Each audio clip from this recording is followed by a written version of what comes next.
Ouais, ce qui me fera de cette discussion de ce soir, c'est trois choses. La première chose, c'est déjà, je suis assez surpris de l'impréparation à la fois du gouvernement français ou de l'Union européenne devant quelqu'un qui a été élu sur un programme et qui applique le programme pour lequel il a été élu. C'est quand même assez incroyable qu'on n'ait pas anticipé ça. Le deuxième point, c'est que j'ai l'impression qu'on fait les gros bras, et notamment le président de la République, alors qu'en fait, il a plus de bras et tout le monde sait qu'il a plus de bras. C'est-à-dire que très concrètement, on sait qu'il y a une instabilité politique et donc on peut voter quasiment aucune loi importante en France. Et deuxièmement, qu'on ait une espèce de dans vraiment un schéma d'impuissance économique qui est monstrueux. Et pourquoi? Comme vous le savez, on a une dette importante, on a un déficit important, 2500 euros quand même par tête de pipe en 2024, pardon. Et puis surtout, on a une industrie qui est complètement désastrée. Et pourquoi en fait on a une industrie qui est très faible? On l'a dit, parce qu'il y a beaucoup de normes. Aujourd'hui, il faut quand même 17 mois pour qu'une industrie s'installe en France, alors qu'il faut seulement 8 mois en Allemagne. On sait aussi qu'il y a un énorme un problème de coût du travail en France. Je veux dire, on parlait de pouvoir d'achat tout à l'heure, mais pourquoi les Français n'ont pas de pouvoir d'achat? Mais parce qu'il y a trop de charges, évidemment.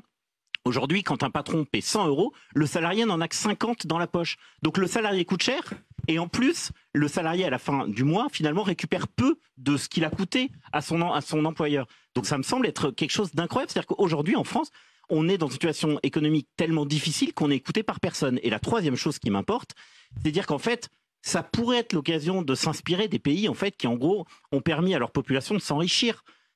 Finalement, le schéma est assez simple, c'est moins de dépenses publiques et moins d'impôts. On est tous dans cette situation-là, c'est-à-dire qu'aujourd'hui, au niveau individuel, quand vous avez un problème dans votre vie, bah, très simplement, vous adaptez votre train de vie à vos recettes. Et ce que fait la France aujourd'hui depuis 50 ans, et qui continue malheureusement à le faire, c'est qu'en gros, on vit au-dessus de nos moyens. Et quand on vit au-dessus de nos moyens, qu'est-ce qu'on fait? On va voir la banque.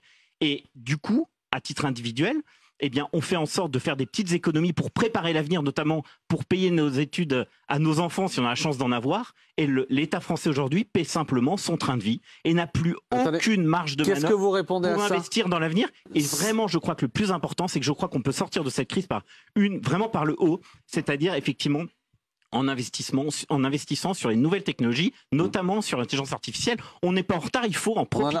Seulement, il faut des marges de manœuvre budgétaires. C'est ce que vous faites, Benoît. Madame, sans avoir d'admiration sans borne pour tel ou tel responsable politique, est-ce que vous comprenez le fait que beaucoup de Français voient dans les décisions de M. Trump, dans les décisions de M. Milei, qu'il est possible à l'étranger d'avoir des responsables politiques qui bougent, qui font des choses, qui ne sont pas simplement dans la gestion, des gens qui prennent des décisions. Ça, c'est le premier point. Juste une chose pour préciser ce que vous dites. Nous, BFM TV, avec notre partenaire Elab, on interroge les Français typiquement sur un personnage comme Trump.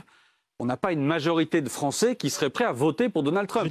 Très loin de là. Je ne suis pas là-dessus. Très loin de là. Je suis pas là-dessus. Je dis juste qu'il réhabilite, me semble-t-il, le rôle du politique, qui est de décider, c'est-à-dire de faire des choix forts. Qu'on aime ou qu'on n'aime pas, je ne suis pas sur ce terrain-là. Deuxième point, ce qui me frappe aussi, c'est que je crois que chaque responsable de politique devrait avoir comme objectif suprême, par définition, la prospérité de son pays. Et on sait les problèmes de la France. On sait qu'une dépense publique, on est champion du monde. Dans les impôts, on est champion du monde. Je veux dire, il y a un moment où il faut quand même se dire, on va résoudre ces problèmes-là.